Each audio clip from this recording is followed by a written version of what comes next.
नमस्कार दोस्तों, कैसे हैं आप लोग। उम्मीद करता हूं खुश होंगे, मजे में होंगे। स्वागत है आपका मेरे चैनल स्टोरी टेलर सीपी में।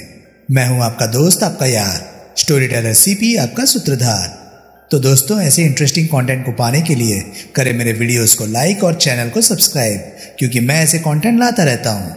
चलिए दोस्तों, इसी नोट पर आज की वीडियो शुरू करते हैं। आज की वीडियो में मैं आपको सुनाने वाला हूं खाली कारतूस नॉवल का पार्ट 5। इसके बाकी के 4 पार्ट्स आप ऑलरेडी सुन चुके होंगे, और अगर आपने नहीं सुने तो उनके लिंक्स आपको ऊपर आई बटन से मिल जाएंगे।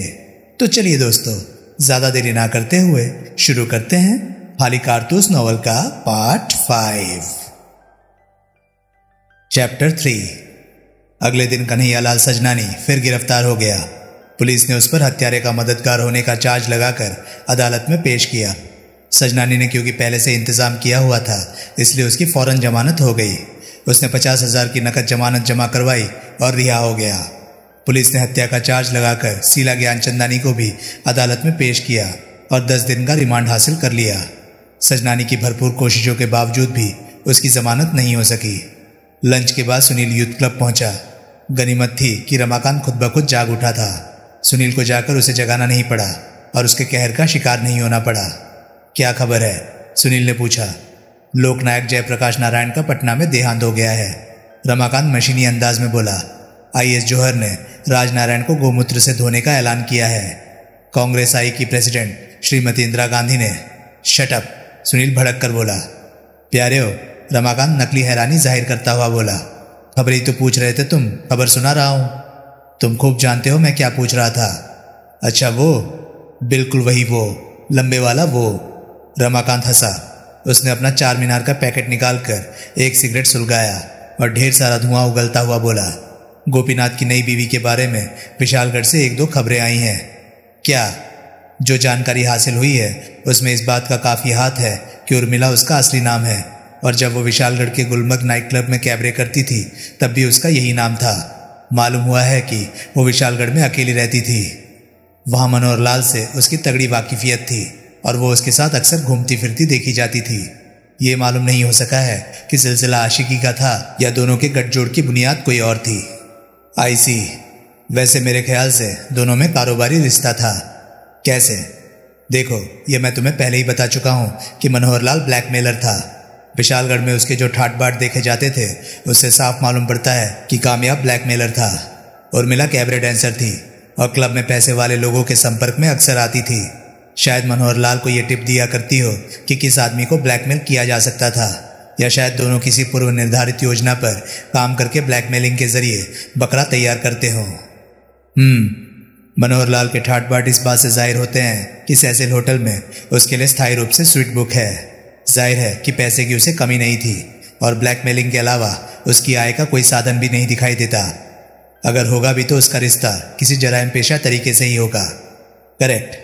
जैसा कि मैंने पहले कहा कि पहले उर्मिला और मनोहर लाल की बड़ी गाड़ी छनती थी, लेकिन शादी के बाद की अपनी मौजूदा स्थिति में उर्मिला को मनोहर लाल का जिक्र तक गवारा नहीं है। जौहरी एक प्रेस रिपोर्टर बनकर उर्मिला से मिलने गया था। जौहरी कहता है कि वो न केवल मनोहर लाल के संबंध में कोई बात तक नहीं करना चाहती, बल्कि वो तो यही चाहती है कि मनोहर लाल के कत्ल का केस किसी तरह इतना दब जाए कि प्रेस की उसमें दिलचस्पी ना रहे। उसका ये चाहना ये जाहिर करता है कि वो हरगिज नहीं चाहती कि मनोहर लाल के कत्ल के सिलसिले में उसका भी नाम घसीटा जाए। आई सी। प्रत्यक्ष गोपीनाथ भी यही चाहता है। तुम्हारी जानकारी के लिए वो खुद आईजी से मिला है और उसे ये विश्वास दिलवाने में कामयाब हो गया है कि मनोहर लाल के कत्ल से उसकी बीवी का दूर दराज का भी कोई रिश्ता नहीं है। वो कहता है कि शीला हत्यारी है, तुम शीला के बॉयफ्रेंड हो, और शीला को बचाने के लिए अपने जाती फायदे की खातिर तुम उर्मिला को इस केस में घसीटना चाहते हो। वो आईजी को पूरी तरह यह विश्वास दिलाने में कामयाब हो गया है कि बुधवार को तुम घातक रिवॉल्वर अपने साथ लेकर उसके ऑफिस में खास तौर से रिवॉल्वरों की अदला बदली करने की नीयत से ही आए थे।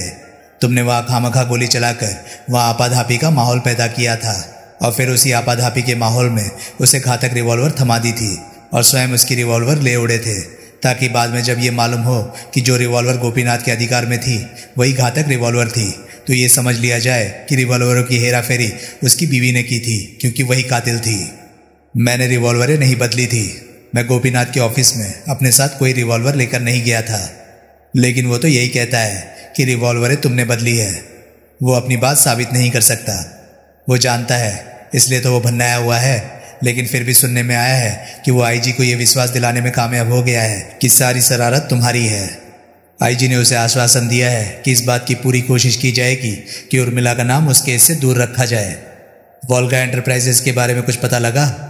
इस नाम का कोई ऑफिस शंकर रोड की 19 नंबर इमारत में नहीं है, लेकिन वोल्गा एंटरप्राइजेस की डाक वहीं डिलीवर होती है। कैसे? किसी आदमी ने वहां एक कमरा किराए पर लिया हुआ है और पोस्टमैन को रिश्वत वगैरह देकर साटा हुआ है। वो आदमी सिर्फ डाक आने के वक्त ही वहां आता है। ये मालूम नहीं हो सका है कि वो आदमी कौन है, लेकिन उसके बारे में और जानकारी हासिल करने की कोशिश जारी है। उस प्रिंटर का पता लगा जिसने वोल्गा एंटरप्राइजेस की स्टेशनरी छापी है। हद है यार, तुम तो चाहते हो कि करिश्मा हो जाए। भाई साहब, ये बड़ा फसादी काम है, इससे बहुत टाइम लग सकता है। लेकिन तुम पूछताछ तो करवा रहे हो ना? करवा रहा हूं। कोई तेज रफ्तार नतीजा हासिल करना चाहते हो तो नकदो निकालो। नहीं, सुनील हड़बड़ाकर बोला, ये रफ्तार ठीक है। मर गई ना बेबे? रमाकांत व्यंग्यपूर्ण स्वर में बोला। बेबे क्या होती है? बेबे उस सह को कहते हैं जो नकदो का नाम सुनते ही मर जाती है। चलो छोड़ो, नकदो की बात आई तो फरमा दिया चलो छोड़ो। अब जाने भी दो ना यार, कोई और बात हो तो बताओ। क्या बताऊं? शीला ने पुलिस को कोई बयान दिया है? गिरफ्तारी के बाद आरंभ में उसने सिर्फ एक बार ये कहा था कि उसने मनोहर लाल को गोली नहीं मारी थी। वो निर्दोष है, उसने कोई अपराध नहीं किया है। पुलिस ने उससे जिरह करने की कोशिश की थी तो इस बारे में उसने एकदम चुप्पी साध ली थी। अब मौजूदा स्थिति यह है कि वो पुलिस के किसी भी सवाल का जवाब देने को तैयार नहीं है। उसने पुलिस को यह बताया होगा कि उसके पास रिवॉल्वर कहाँ से आई। उसने कहा था कि रिवॉल्वर उसे सजनानी ने दी थी। कौन से सजनानी ने? बाप ने या बेटे ने? ये ना पुलिस ने उससे पूछा था और ना उसने बताया था। उसने रिवॉल्वर में मौजूद खाली कारतूस के बारे में क्या कहा? ये कि वो उस खाली कारतूस के बारे में कुछ नहीं जानती। उसने रिवॉल्वर को खोलकर भीतर नहीं झांका था। रिवॉल्वर उसे जिस हालत में दी गई थी उसी हालत में वो तब भी थी जब पुलिस ने उसे अपने अधिकार में लिया था। यानी कि अगर रिवॉल्वर में कोई खाली कारतूस था तो वह तब भी था जब वो रिवॉल्वर उसे सौंपी गई थी। पुलिस ने उसके फ्लैट से उसकी सैंडलें बरामद की है। उस सैंडल की सोल और एड़ी बिल्कुल वैसी ही है जैसी का निशान घटनास्थल पर सजनानी के जूते के निशान के नीचे दबा पाया गया है। तुम्हें सजनानी की इस शरारत के बारे में मालूम है ना? मालूम है। पुलिस ने शीला की सैंडल को लेबोरेटरी में टेस्ट करके ये साबित कर दिया है कि उस सैंडल को खून लगा था जो कि उसने मनोहर लाल के स्वीट के बाथरूम में जाकर वहां लगे वॉश बेसिन में धोया था। पुलिस को उस वॉश बेसिन में खून के निशान मिले हैं। उन्हें वहां पड़ा एक तौलिया भी मिला है जिससे कि शीला ने अपनी धुली हुई सैंडल को रगड़कर पोंछा था। सैंडल का सोल रबड़ का था और उस पर तौलिया रगड़ने की वजह से रबड़ के कुछ रेशे तौलिए पर भी आ लगे थे। पुलिस अपनी लेबोरेटरी में यह भी साबित कर चुकी है कि जिस रबड़ के रेशे खून के निशानों के साथ तौलिए पर चिपके हुए थे उसी का शीला की सैंडल का तला बना हुआ था। सत्यानाश! फॉरेंसिक साइंस ने भारत में भी बहुत तरक्की कर ली है भाई साहब। पुलिस को यह भी मालूम है कि सैंडल के निशान के ऊपर जूते का निशान कितने अरसे बाद बनाया गया था। हाँ, कोई 2.5-3 घंटे बाद। कैसे मालूम है? जूते का निशान जिस खून से बना था वो बहुत गाढ़ा था और जमने की हालत में पहुंचा हुआ था। काफी देर हवा लगती रहने की वजह से उसकी रंगत भी तब्दील हुई थी। पुलिस के एक्सपर्ट का कहना है कि खून जिस्म से बाहर आने के 2 या 3 मिनट बाद ही गाढ़ा होने लगता है। लाश के आसपास बिखरा खून मर्दाने जूते का निशान बनने के समय गाढ़ेपन के जिस स्टेज पर पहुंच चुका था उसी से एक्सपर्ट ने यह अनुमान लगाया है कि सैंडल के निशान के ऊपर जूते का निशान कोई 2.5-3 घंटे बाद बना था। यह सब तुम्हें कैसे मालूम है? मुझे क्या, सबको मालूम है। पुलिस इस बारे में कोई सीक्रेट थोड़ी ही रख रही है। डीआईजी ने खुद प्रेस कॉन्फ्रेंस बुलाकर प्रेस को यह सब बताया था। अच्छे प्रेस रिपोर्टर हो तुम, इतना भी नहीं जानते? और क्या कहती है पुलिस? सुनील उसकी बात की ओर ध्यान दिए बिना बोला। घातक रिवॉल्वर के बारे में पुलिस की थ्योरी है कि शीला ने खून करने के बाद घातक रिवॉल्वर या तो तुम्हें दी थी या उसने रिवॉल्वर सजनानी को दी थी और सजनानी ने तुम्हें दी थी। फिर वही रिवॉल्वर पुलिस की तफ्तीश में गड़बड़ी फैलाने की नीयत से तुम गोपीनाथ के सिर थोप आए थे। रमाकांत, सुनील विचारपूर्ण स्वर में बोला, मैंने तो ये सब इसलिए किया क्योंकि मुझे शीला का बॉयफ्रेंड बताया जा रहा है, लेकिन सजनानी ने यह सब क्यों किया? सुनील, पुलिस की निगाहों में शीला बहुत गिरे हुए चरित्र की लड़की है, यानी कि सजनानी भी उसका बॉयफ्रेंड है। पुलिस ऐसा ही समझ रही है। तौबा! रमाकांत 4 मीनार का नया सिगरेट सुलगाने लगा। पुलिस की निगाहों में शीला के पास हत्या का क्या उद्देश्य है? सुनील ने नया सवाल किया। भाई, मनोहर लाल ने उसके बाप का कत्ल किया था, रमाकांत बोला। अपने बाप का बदला लेने के लिए उसने मनोहर लाल का कत्ल कर दिया। पुलिस को यह बात मालूम हो चुकी है कि मनोहर लाल ने शीला के बाप का कत्ल किया था। हाँ, खुद सजनानी ने बताई थी। और क्या, कोई और बात? बस छुट्टी। पुलिस के उस चश्मदीद गवाह का पता नहीं लगा जिसने कत्ल की रात को किसी युवती को होटल के पिछवाड़े की सीढ़ियों से उतरते देखा था। पता लगा है, रमाकांत हड़बड़ाकर बोला। माफी देना प्यारे हो, मैं बताना भूल गया। कौन है वो? होटल सेसिल का असिस्टेंट मैनेजर है, नाम है नागपाल। वो उस रात होटल के पिछवाड़े में क्या कर रहा था ये तो मुझे मालूम नहीं, जो मालूम है वो सुन लो। बोलो। शीला को गिरफ्तार कर लेने के बाद पुलिस ने उसका आमना सामना नागपाल से करवाया था। नागपाल ने शीला को फौरन पहचान लिया था। उसने दावा किया है कि ये वही लड़की थी जिसे उसने होटल के पिछवाड़े की सीढ़ियों से नीचे उतरते देखा था। कैसे देखा था? वो खुद कहाँ था? ये सब मुझे नहीं मालूम। इस सिलसिले में प्रभुदयाल ने तुम्हारी खिंचाई नहीं की? मेरी? हाँ, नागपाल ने यह भी कहा है कि जिस आदमी की गाड़ी में सवार होकर शीला वहां से गई थी वो तुम थे। ये वो कैसे कह सकता है? वो क्या मुझे जानता पहचानता है? प्रभुदयाल ने उसे तुम्हारी तस्वीर दिखाई थी। वो कहता है तुम ही वो आदमी थे। तस्वीर के दम पर ही नागपाल ने ऐसा कह दिया? प्रभुदयाल तुम्हारा और उसका रूबरू आमना सामना भी जरूर करवाएगा। और फिर प्रभुदयाल तो कहता था कि उसका वो कथित चश्मदीद गवाह आदमी को ठीक से देख नहीं सका था क्योंकि वो कार के भीतर बैठा हुआ था और भीतर अंधेरा था। ये सब मुझे नहीं मालूम प्यारे हो। इस आदमी से मिलना होगा। जरूर मिलो। मैं अभी खबर लेता हूं इस नागपाल के बच्चे की। जरूर। मैं तुम्हारी गाड़ी ले जाऊं? ले जाओ प्यारे हो। गुल्ली किद्दी तो गहने किद्दे। और रमाकांत ने चाबियां सुनील की तरफ उछाल दी। सुनील ने चाबियां संभाली। वो उठकर दरवाजे की तरफ बढ़ा और फिर ठिठक गया। उसके माथे पर बल पड़ गए। अब क्या हुआ? रमाकांत बोला। यार, उस गोली की बड़ी हैरानी है। सुनील बोला। कौन सी गोली की? जो मैंने गोपीनाथ के ऑफिस में चलाई थी। उसे उसकी खिड़की की चौखट में से कौन निकाल कर ले गया? मुझे क्या पता कौन निकाल कर ले गया। प्रभुदयाल तो इस बारे में बहुत तड़प रहा होगा। हो सकता है। उखड़ क्यों रहे हो? अरे कौन साला उखड़ रहा है? उखड़ना होता तो मैं शुरू में उखड़ता जब तुमने नकदों के मामले में हरी झंडी दिखा दी थी। अब क्या उखाड़ूंगा? सुनील खामोश रहा। फिर वो वहां से बाहर निकल गया। वो रमाकांत की शानदार इम्पाला ड्राइव करता हुआ मेहता रोड पहुंचा। उसने कार सेसिल होटल की पार्किंग में खड़ी की और भीतर रिसेप्शन पर पहुंचा। मैं असिस्टेंट मैनेजर मिस्टर नागपाल से मिलना चाहता हूं, वो रिसेप्शन पर मौजूद युवक से बोला। रिसेप्शनिस्ट ने उसे एक छोटे से ऑफिस नुमा कमरे में भेज दिया जहां की एक 40 साल का सूट बूटधारी व्यक्ति बैठा था। मिस्टर नागपाल? सुनील बोला। जी हाँ, वो सहज भाव से बोला। मेरा ही नाम है। सुनील ने उसे हाथ मिलाया और उसके सामने बैठता हुआ बोला। मेरा नाम सुनील है, सुनील कुमार चक्रवर्ती। नागपाल अर्थहीन ढंग से मुस्कुराया। आपने मुझे पहचाना नहीं? सुनील बोला। नागपाल ने एक बार फिर गौर से सुनील की तरफ देखा और फिर खेदपूर्ण स्वर में बोला। माफ कीजिएगा, मैंने नहीं पहचाना आपको। कोई बात नहीं, जाने दीजिए। फरमाइए, मैं आपकी क्या खिदमत कर सकता हूं? मिस्टर नागपाल, मैं एक प्रेस रिपोर्टर हूं। मंगलवार रात को आपके होटल में हुए मनोहर लाल के कत्ल के सिलसिले में मैं आपसे चंद सवाल पूछने आया हूं। कैसे सवाल? आपको मालूम है कि मनोहर लाल की हत्या का इल्जाम शीला ज्ञान चंदानी नाम की एक युवती पर लगाया जा रहा है। हाँ, पुलिस ने मुझे बताया था। हमारे सुनने में आया है कि हत्या की रात को आपने होटल के पिछवाड़े की सीढ़ियों से एक युवती को उतरते देखा था और आपने उसे साफ साफ पहचाना था। हाँ, वो वही युवती थी जो इस वक्त कत्ल के इल्जाम में गिरफ्तार है।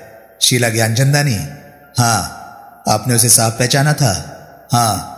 जिस वक्त वो पिछवाड़े की सीढ़ियां उतर रही थी उस समय आप कहाँ थे? मैं पिछवाड़े में ग्राउंड फ्लोर के एक कमरे की बालकनी में खड़ा था। आप वहां खड़े क्या कर रहे थे? मिस्टर सुनील, हमें मालूम हुआ था कि मनोहर लाल के स्वीट के पिछवाड़े के रास्ते से लड़कियां आती थी। ये एक इज्जतदार होटल है। हम नहीं चाहते कि ये किसी प्रकार के स्कैंडल का शिकार हो। हमारे होटल में ठहरे किसी मेहमान से लड़कियां मिलने आए, इस बात से हमें कोई ऐतराज नहीं, लेकिन इस बात से हमें पूरा ऐतराज था कि यहाँ ऐसी लड़कियां आए जो रिसेप्शन से गुजरकर भीतर आने के स्थान पर पिछवाड़े के सुनसान रास्ते से आने जाने को तरजीह देती हो। हमें ऐसी शिकायत मिली थी, इसलिए उसकी सत्यता को चेक करने के लिए ही उस रोज पिछवाड़े की सीढ़ियों की चुपचाप निगरानी कर रहा था। आपने पहले भी कभी पिछवाड़े की सीढ़ियों से किसी लड़की को मनोहर लाल की स्वीट में आते जाते देखा था? मैंने नहीं देखा, लेकिन होटल के स्टाफ ने देखा था। जिसे होटल के स्टाफ ने देखा था वो शीला ज्ञानचंदानी थी? ये मुझे नहीं मालूम। लेकिन मंगलवार रात को आपने खुद अपनी आंखों से शीला ज्ञानचंदानी को पिछवाड़े की सीढ़ियों से उतरते देखा था। हाँ, आपको ये कैसे मालूम है कि वो मनोहर लाल के स्वीट से निकली थी? क्योंकि मैंने उसे मनोहर लाल के स्वीट से निकलकर पिछवाड़े की सीढ़ियों पर कदम रखते देखा था। आपने उसे पिछवाड़े की सीढ़ियों से उतरकर गली में जाते देखा था? हाँ, उस वक्त आपने उसकी शक्ल पहचान ली थी? नहीं, गली में नीम अंधेरा था। उस वक्त मुझे उसकी शक्ल ठीक से दिखाई नहीं दी थी। आई सी, तो फिर आपने ठीक से शक्ल कब देखी उसकी? इतनी ठीक से कि बाद में आप उसकी विधिवत शिनाख्त कर पाते। मैं होटल से निकलकर उसके पीछे पीछे गया था। आप उसके पीछे सिर्फ इसलिए गए थे क्योंकि आप उसकी सूरत देखना चाहते थे? हाँ, उसकी सूरत देख चुकने के बाद मेरा इरादा फौरन वापस लौट जाने का था। आई सी, फिर आपने क्या देखा? वो लड़की ब्लॉक के सिरे पर पहुंचकर मोड़ घूमी। आगे एक कार खड़ी थी जिसमें जाकर वो सवार हो गई। उसके कार में बैठने के समय तक आप उसका पीछा कर रहे थे? हाँ, इसका मतलब ये हुआ कि तब तक आप उसकी अच्छी तरह सूरत नहीं देख पाए थे। नागपाल हड़बड़ा गया। देखिए, सुनील विनीत भाव से बोला, आप लड़की के पीछे किस लिए गए थे? उसकी अच्छी तरह से शक्ल देखने के लिए। उसकी शक्ल देख लेने के बाद आप वापस लौट आने वाले थे। उसके कार में आ बैठने तक भी आप उसके पीछे थे। क्या इससे ये साबित नहीं होता कि आप तब तक अच्छी तरह से उसकी शक्ल देखने में कामयाब नहीं हो पाए थे? ये कैसे कह सकते हैं आप? It stands to reason sir. आप उस लड़की के कार में सवार हो जाने तक उसके पीछे थे। अगर वो कार में सवार ना हुई होती और अभी और आगे तक पैदल चलती रही होती तो जाहिर है कि आप अभी पीछा करते उसका। हाँ, वो अनिश्चित भाव से बोला, मगर तब तक आप उसकी शक्ल खूब अच्छी तरह देख चुके होते तो आप और आगे तक उसके पीछे जाने का इरादा क्यों करते भला? आप तो वहां से लौट आए होते। वो खामोश रहा। इसका मतलब ये हुआ कि आपने उस लड़की की शक्ल अच्छी तरह से नहीं देखी थी, क्योंकि ऐसी नौबत आने से पहले ही वो एकाएक कार में सवार हो गई थी और कार वहां से रवाना हो गई थी। मैंने उसकी शक्ल खूब अच्छी तरह देखी थी। तो फिर आप और आगे तक उसके पीछे क्यों लगे रहे? आप अपना मतलब हल हो जाने के बाद वापस क्यों नहीं लौटे? मैं उसकी शक्ल और ज्यादा अच्छी तरह से देखना चाहता था। किस लिए? इसलिए क्योंकि जितनी अच्छी तरह से आप उसकी शक्ल देख चुके थे वो आपको शिनाख्त के लिए काफी नहीं लग रही थी। मैंने उसकी शिनाख्त की थी। नागपाल साहब, सारी खूबसूरत और नौजवान लड़कियां मोटे तौर पर देखने से एक जैसी ही लगती है। आपको शिनाख्त में धोखा हुआ हो सकता है। मुझे कोई धोखा नहीं हुआ था, वो झुंझलाकर बोला। मैंने उसे ठीक पहचाना था, पहले भी और बाद में भी। ओके, सुनील शांति से बोला। वो नहीं चाहता था कि नागपाल के व्यवहार में असहिष्णुता पैदा हो, इसलिए उसने जल्दी से विषय बदल दिया। आपने उस आदमी को भी देखा था जिसकी कार में सवार होकर शीला ज्ञानचंदानी यहां से गई थी? नागपाल एक क्षण हिचकिचाया और फिर बोला, मैंने उसे उतनी अच्छी तरह से तो नहीं देखा था जितनी अच्छी तरह से मैंने शीला को देखा था। वो उस कार से बाहर निकला था? नहीं। कार की डूम लाइट जल रही थी? नहीं। फिर तो कार के भीतर अंधेरा रहा होगा। फिर आपने उसकी सूरत कैसे देखी? जहां कार खड़ी थी वहां पास ही एक बिजली का खंभा था जिसकी पर्याप्त रोशनी उस आदमी के चेहरे पर पड़ रही थी। आप जानते हैं वो आदमी कौन था? नहीं। सुना है पुलिस वालों ने आपको कोई तस्वीर दिखाई थी और पूछा था कि क्या वो उस आदमी की तस्वीर थी जिसने शीला ज्ञानचंदानी को लिफ्ट दी थी। आपने ठीक सुना है। राजनगर में तो हजारों लाखों लोग बसते हैं। पुलिस को आपको कोई एक तस्वीर दिखाना कैसे सूझा? उस कार की वजह से जिसमें वो आदमी बैठा था। उस कार पर ब्लास्ट का नाम लिखा था। मैंने पुलिस को यह बात बताई थी। आई सी, यानी कि जिस आदमी ने शीला को लिफ्ट दी थी वो कोई मेरा ही हमपेशा था। ऐसा ही मालूम होता है। नागपाल साहब, सुनील उपहासपूर्ण स्वर में बोला, वो कहीं मैं ही तो नहीं था? नागपाल हड़बड़ाया। उसने गौर से सुनील की सूरत देखी और बोला, आप ब्लास्ट से संबंधित है? जी हाँ, मैं उसका स्पेशल कॉरेस्पॉन्डेंट हूँ। जरा मेरी सूरत ज्यादा गौर से देखिए और फिर बताइए कि जिस आदमी की तस्वीर पुलिस वालों ने आपको दिखाई थी वो मैं स्वयं तो नहीं था? आप मजाक कर रहे हैं? वो रुष्ट स्वर में बोला। नहीं, सुनील उठता हुआ बोला, मैं नमस्ते कर रहा हूं। और फिर वो बिना दोबारा नागपाल पर दृष्टिपात किए वहां से बाहर निकल गया। सुनील ने रमाकांत की विशाल इम्पाला को सजनानी की मुगल बाग स्थित कोठी के कंपाउंड में ले जाकर रोका।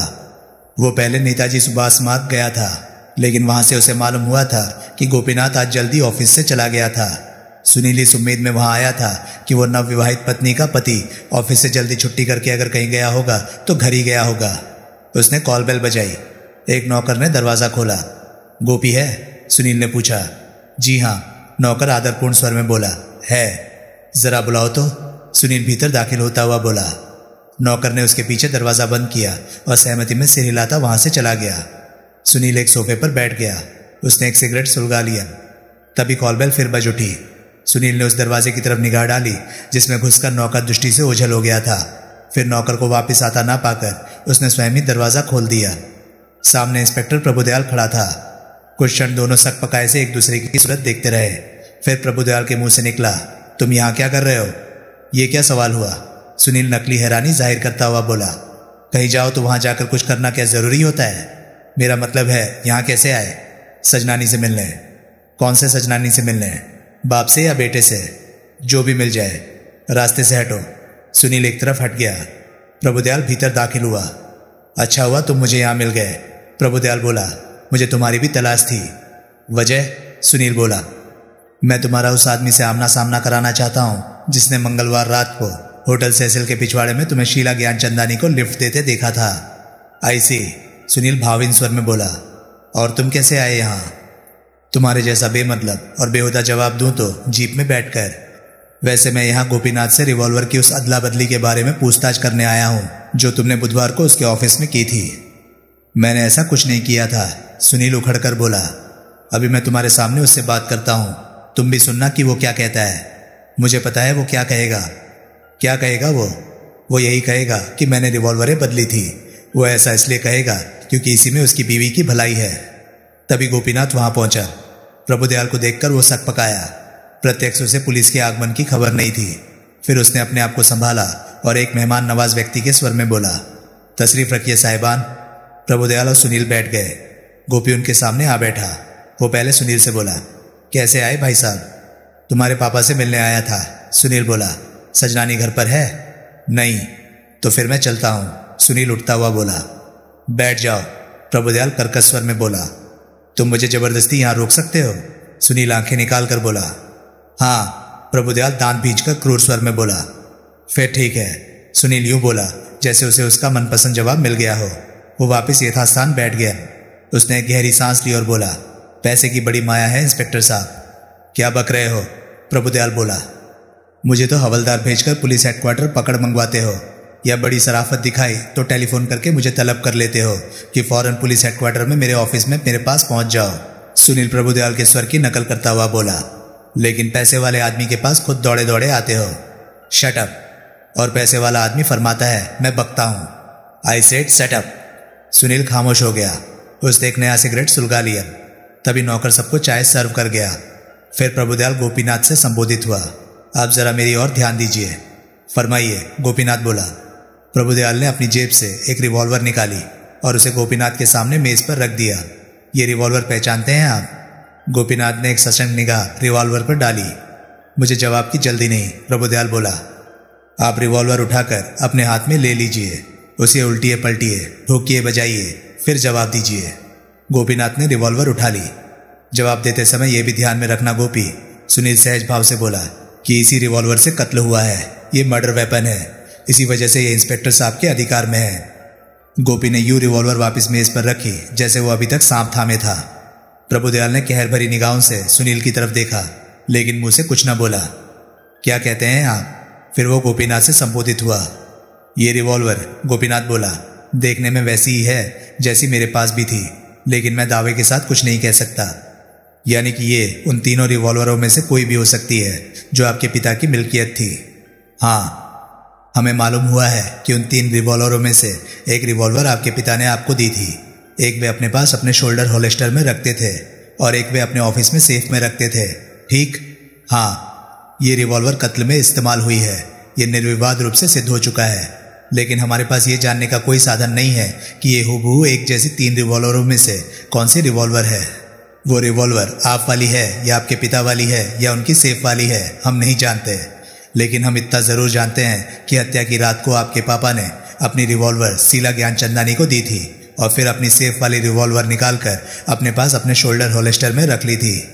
गोपीनाथ खामोश रहा। अब मैं आपसे आप वाली रिवॉल्वर के बारे में सवाल करना चाहता हूँ। क्या ये सच है कि कत्ल से अगले दिन यानी कि बुधवार यानी कि परसों आपने अपनी रिवॉल्वर अपनी मेज की दराज में से निकालकर सुनील को दी थी? सच है। सुनील ने उस रिवॉल्वर से क्या किया था? यह कुछ क्षण उसे अपने हाथों से उलटता पलटता रहा था। फिर इसने उसका घोड़ा दबा दिया था। जिसकी वजह से एकाएक गोली चल गई थी। वो रिवॉल्वर ये तो नहीं थी? सुनील मेज पर पड़ी रिवॉल्वर की ओर संकेत करता हुआ बोला। सवाल ही पैदा नहीं होता, गोपीनाथ बोला। अगर ये रिवॉल्वर मर्डर वेपन है तो ये रिवॉल्वर मेरे वाली रिवॉल्वर हो ही नहीं सकती। लेकिन हालात ये बताते हैं कि जो रिवॉल्वर तुम मेरे साथ जाकर शीला ज्ञानचंदानी को देकर आए थे वो यही रिवॉल्वर थी जो इस वक्त तुम्हारे सामने मेज पर पड़ी है। क्या इसका मतलब ये नहीं हुआ कि वो घातक रिवॉल्वर तुम्हारे अधिकार में थी? नहीं, गोपीनाथ एक एक शब्द पर जोर देता हुआ बोला। इसका मतलब ये नहीं हुआ। इसका मतलब हकीकत में ये हुआ कि ये रिवॉल्वर तुम्हारे अधिकार में थी। तुम इस रिवॉल्वर को मेरे ऑफिस में अपने साथ लेकर आए थे। तुमने मेरी रिवॉल्वर से गोली चलाई थी और फिर गोली चलने की हड़बड़ी में ये घातक रिवॉल्वर तुमने मेरे सिर पर थोप दी थी। फिर तुमने अपनी बातों से फुसलाकर मुझे ये रिवॉल्वर शीला को देकर आने के लिए मजबूर किया था। आप दावे के साथ कह सकते हैं, प्रभुदयाल मेज पर पड़ी रिवॉल्वर की ओर संकेत करता हुआ बोला, कि ये रिवॉल्वर आपको सुनील ने दी थी? हाँ, गोपीनाथ दृढ़ स्वर में बोला। बुधवार को आपके ऑफिस में? हाँ। उससे पहले आपने सुनील को अपनी रिवॉल्वर दी थी जिसमें से कि उसने एक गोली चलाई थी? हाँ, उस वक्त मैं उस गोली के चलाने को एक दुर्घटना समझा था, लेकिन अब मैं दावे के साथ कह सकता हूं कि सुनील ने वो गोली जानबूझकर चलाई थी ताकि गोली चलने की वजह से मची हड़बड़ी में वो रिवॉल्वरें बदल सके।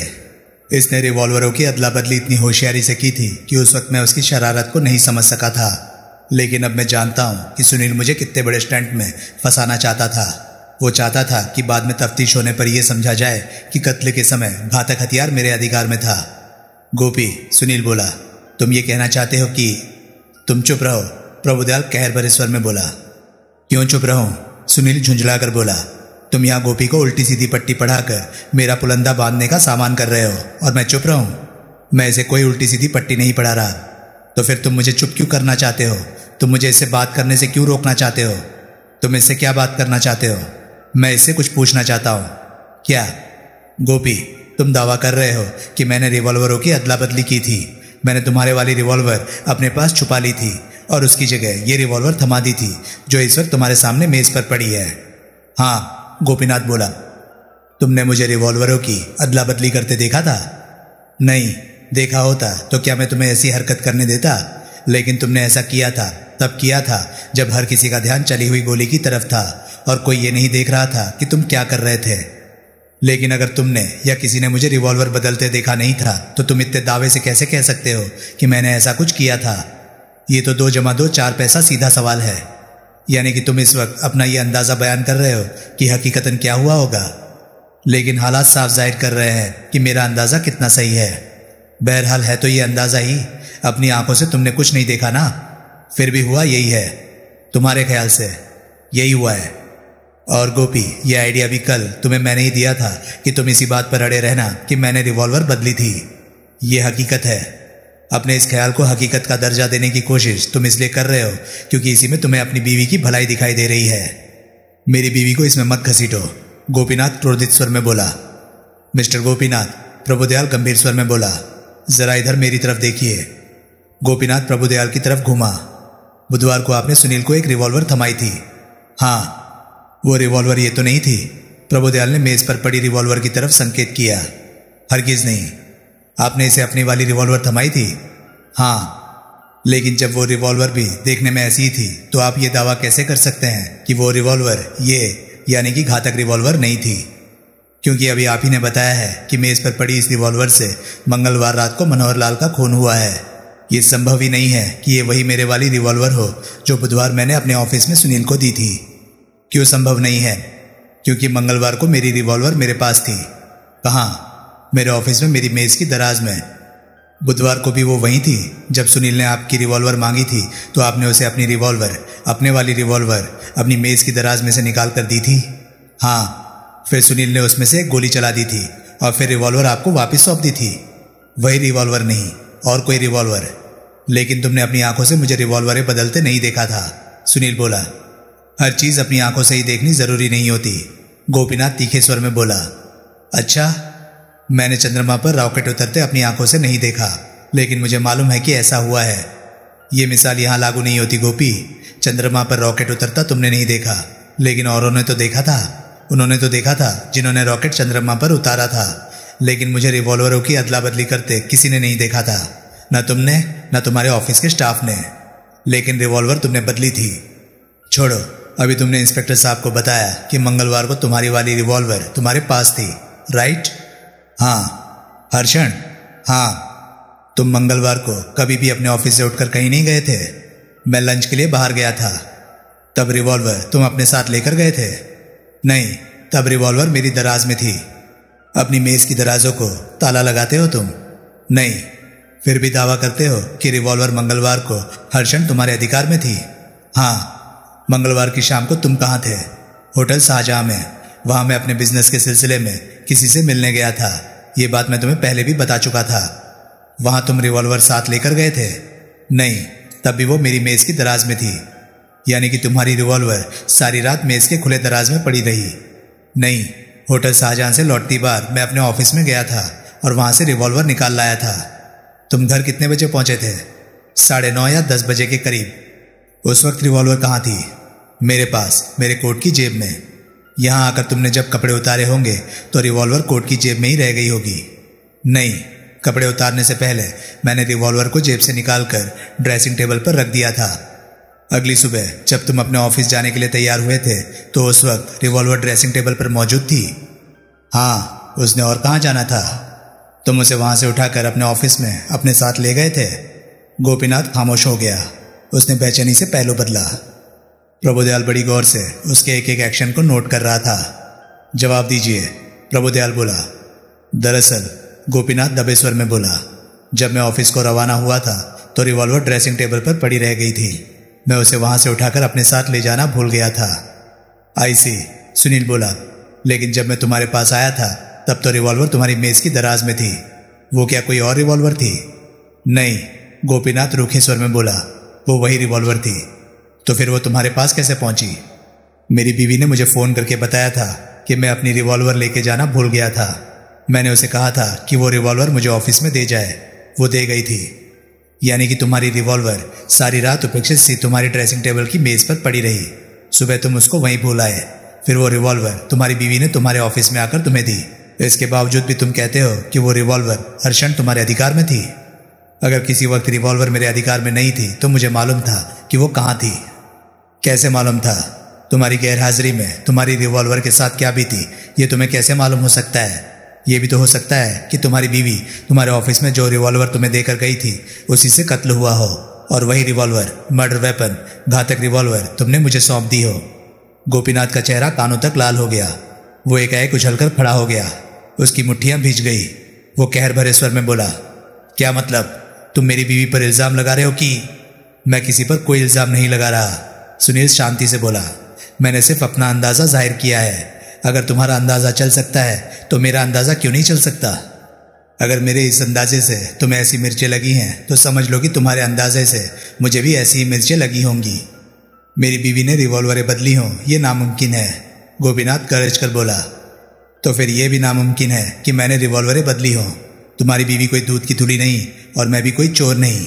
जो गज तुम अपनी बीवी की किसी करतूत को नापने के लिए इस्तेमाल कर रहे हो उसे ही तुम्हें मेरी भी किसी हरकत को नापने के लिए इस्तेमाल करना चाहिए। सुनील, गोपीनाथ सांप की तरफ फुफकारा, I will kill you, by God I will kill you. Inspector साहब, सुनील बोला, आप गवाह हैं कि यह आदमी मुझे कत्ल की धमकी दे रहा है। अगर निकट भविष्य में मेरा कत्ल हो जाए तो उसके लिए इसे ही जिम्मेदार ठहराया जाए। गेट आउट, गोपीनाथ दहाड़ा। What do you mean? Sunil हड़बड़ाकर बोला, get out of my house. But this is not your house, this is your father's house and he never objects to my presence here. He will now. We will cross that bridge when we reach it. You mister Gopinath, Prabhudayal बीच में बोल पड़ा, आप जरा मेरी सुनिए। गोपीनाथ प्रभुदयाल की तरफ घूमा। बैठ जाइए। गोपीनाथ खड़ा रहा। हम यहाँ आपके मेहमान हैं। हम बैठे रहें और आप खड़े रहें ये हमें शोभा नहीं देता। अगर आप नहीं बैठना चाहते तो हम भी उठकर खड़े हो जाते हैं। गोपीनाथ धम से सोफे पर बैठ गया। आपकी बीवी घर में है? हाँ। जरा बुलाइए उन्हें। क्या? गोपीनाथ फिर उछलकर खड़ा हो गया। मैंने अर्ज किया है जरा अपनी मिसेज को बुलाइए। किस लिए? मैं उनसे चंद सवाल पूछना चाहता हूँ। कैसे सवाल? रिवॉल्वर के बारे में चंद सवाल। मैं ये जरूरी नहीं समझता। मैं समझता हूँ। इंस्पेक्टर साहब, आपकी जानकारी के लिए मैं आपके आईजी से बात कर चुका हूँ। आईजी साहब ने मुझसे वादा किया है कि मेरी बीवी को मनोहर लाल के कत्ल के मामले में नहीं घसीटा जाएगा। मैं आपकी बीवी को कत्ल के मामले में नहीं घसीट रहा। मैं उनसे चंद सवाल पूछना चाहता हूँ, और वो भी आपकी मौजूदगी में। आप जरा बुलाइए उन्हें। सॉरी। क्या सॉरी? मैं अपनी बीवी से कोई सवाल पूछे जाने की जरूरत नहीं समझता। आईजी साहब ने मुझसे वादा किया है कि। प्रभुदयाल एकाएक हत्थे से उखड़ गया। वो गरज कर बोला तो पहली बार उसके स्वर में एक पुराने पुलिसी जैसी बानगी की झलक दिखाई दी। मुझे बार बार ये मत सुनाइए कि आईजी साहब ने आपसे क्या वादा किया है। मुझे इस बात की कोई परवाह नहीं है कि कोई वादा आपसे आईजी साहब ने किया है या खुद गृह मंत्री ने। मैं आपसे एक बड़ी मामूली दरख्वास्त कर रहा हूँ कि आप मुझे यहाँ अपनी कोठी में अपने सामने अपनी धर्मपत्नी से चंद सवाल पूछने का मौका दीजिए। आपको इस वक्त यहाँ मेरी दरख्वास्त नाकबूल करने का अख्तियार है। मैं आपका इनकार सुनकर यहाँ से चला तो जाऊँगा, लेकिन अपने ऑफिस में पहुँचते ही मैं आपकी बीवी को हेडक्वार्टर में पकड़ मंगवाऊंगा। फिर आप भी हथेली लगा लीजिएगा और आईजी साहब से भी लगवा लीजिएगा। गोपीनाथ के चेहरे ने कई रंग बदले। अब एक पब्लिक सर्वेंट का वक्त खराब मत कीजिए। जल्दी जवाब दीजिए, आप अपनी बीवी को बुलवा रहे हैं या नहीं? What's going on here? सबकी गर्दनें एक साथ भीतरी दरवाजे की तरफ घूमी। दरवाजे पर एक अनित्य सुंदरी खड़ी थी। आपकी तारीफ? प्रभुदयाल बोला। मैं इनकी। उसने गोपीनाथ की तरफ संकेत किया। पत्नी हूं, उर्मिला। मेरा नाम इंस्पेक्टर प्रभुदयाल है। मैं मनोहर लाल नाम के एक आदमी के कत्ले की तफ्तीश कर रहा हूं। मैं आपसे चंद सवाल पूछना चाहता हूं। आपको कोई ऐतराज? कत्ले से ताल्लुक रखने वाले सवाल? वे सवाल कत्ले से ताल्लुक रखते हो भी सकते हैं और नहीं भी हो सकते हैं। मुझे कोई ऐतराज नहीं, लेकिन आपके पति को ऐतराज है। इन्हें भी कोई ऐतराज नहीं, वो मधुर स्वर में बोली। क्यों गोपी? गोपी तान पीछे खामोश बैठा रहा। उर्मिला हौले हौले चलती हुई अपने पति के समीप पहुंची और आकर अपने पति की बगल में बैठ गई। उसने धीरे से गोपीनाथ के हाथ पर अपना हाथ रख दिया।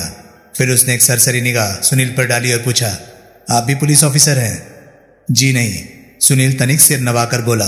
बंदे को सुनील कहते हैं। मैं प्रेस रिपोर्टर हूं और आपके ससुर साहब का दोस्त हूं।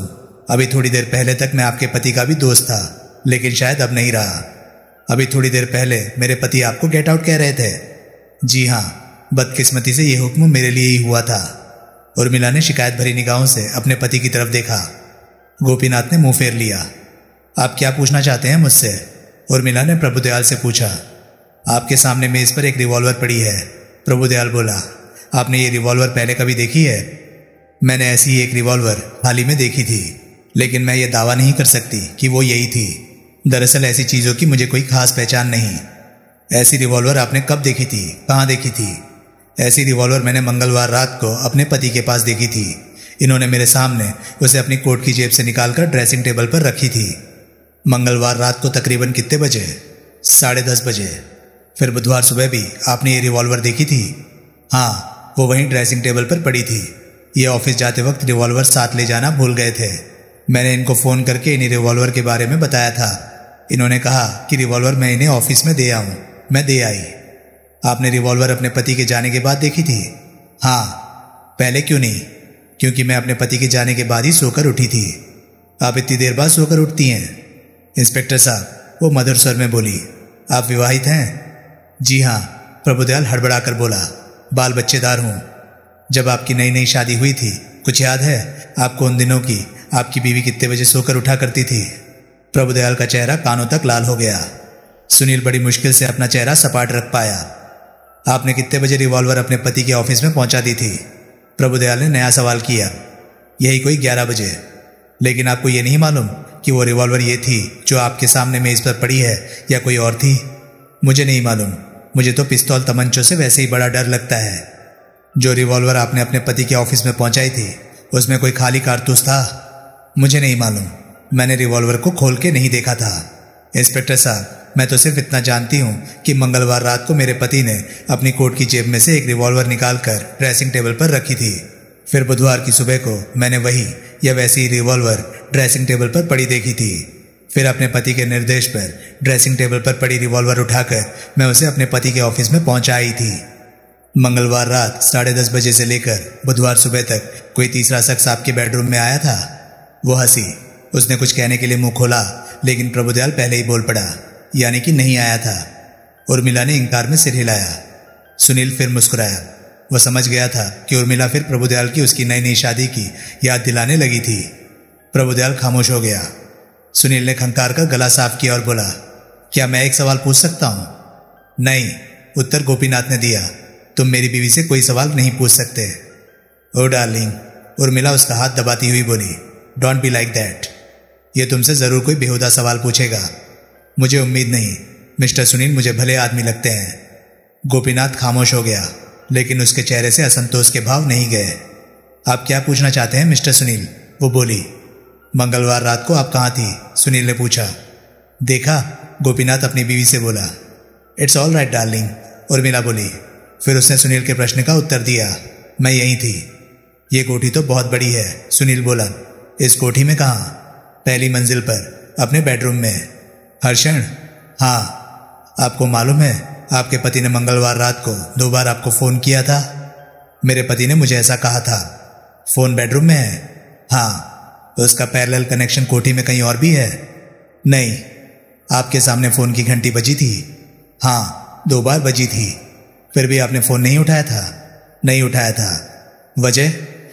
क्योंकि मेरे पति ने मुझे बताया था कि वो एक ऐसा नंबर था जो डायरेक्टरी में अनुसूचित नहीं था। वो फोन इन्होंने खास तौर से बेडरूम में सिर्फ मेरे से बात करने के लिए लगवाया था। जब घंटी बजी तो मैं समझ गई थी कि ये फोन उन्हीं का होगा, इसलिए मैंने जानबूझकर फोन नहीं उठाया था। लेकिन क्यों? क्योंकि मैं इनसे खफा थी। मुझे तो इसी बात से ऐतराज था कि मेरे पति शादी के फौरन बाद मुझे राजनगर में लाते ही दफ्तर के पचड़ों में पड़ गए थे। ऊपर से शाम को घर आने के स्थान पर ये फिर अपने बिजनेस के चक्कर में रात को कहीं चल दिए। गुस्से से जानबूझकर मैंने फोन नहीं उठाया। वापिस आकर इन्होंने मुझसे फोन के बारे में पूछा था तो मैंने गुस्से में कह दिया था कि यहाँ कोई फोन वोन नहीं आया। या तो मेरी आंख लग गई थी जिसकी वजह से मुझे घंटी सुनाई नहीं दी थी, और या फिर गलत नंबर मिल गया था। इन्हें आपकी बात पर विश्वास हो गया? सवाल ही पैदा नहीं होता। आखिर मर्द हैं ये, मर्द कहीं औरतों की बात पर विश्वास करते हैं? ये तो समझ रहे थे कि इनकी गैरहाजिरी में मैं अपने किसी बॉयफ्रेंड से मिलने चली गई थी। उर्मिला, गोपीनाथ नाराजगी भरे स्वर में बोला। तो फिर तुमने मुझसे ये क्यों पूछा था कि मैं कहाँ गई थी? गोपीनाथ ने बेचैनी से पहलू बदला। वो मुंह से कुछ ना बोला। आप और कुछ पूछना चाहते हैं? उर्मिला सुनील से बोली। वैसे ये हो तो सकता है ना, सुनील बोला, कि जो रिवॉल्वर आप ड्रेसिंग टेबल से उठाकर अपने पति को देकर आई थी उसमें एक खाली कारतूस मौजूद रहा हो। ऐसी सूरत में उसी रिवॉल्वर में से आप द्वारा गोली चल चुकने के बाद उसमें 2 खाली कारतूस होने चाहिए थे, बशर्ते कि जो रिवॉल्वर गोपीनाथ ने मुझे थमाई थी वो वही रही हो जो आप उसके पास पहुंचाकर आई थी। वो तो जरूर वही होगी।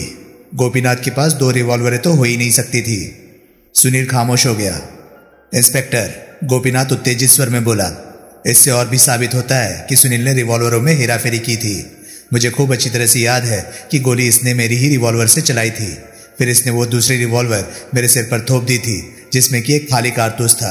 अगर ये कहता है कि मेरी रिवॉल्वर में एक खाली कारतूस था तो उसी रिवॉल्वर में से इसके द्वारा चला चुकने के बाद उस रिवॉल्वर में 2 खाली कारतूस होने चाहिए थे। वो मेरे वाली रिवॉल्वर इसने कहीं गायब की है। इससे पूछिए वो रिवॉल्वर कहाँ है। ये क्यों नहीं हो सकता? सुनील बोला, कि तुम्हारी बीवी ने खाली कारतूस की जगह नई गोली भरकर रिवॉल्वर तुम्हें सौंपी हो। उर्मिला के पास नई गोली कहाँ से आई? गोपीनाथ गुस्से से बोला, जहां से रिवॉल्वर आई।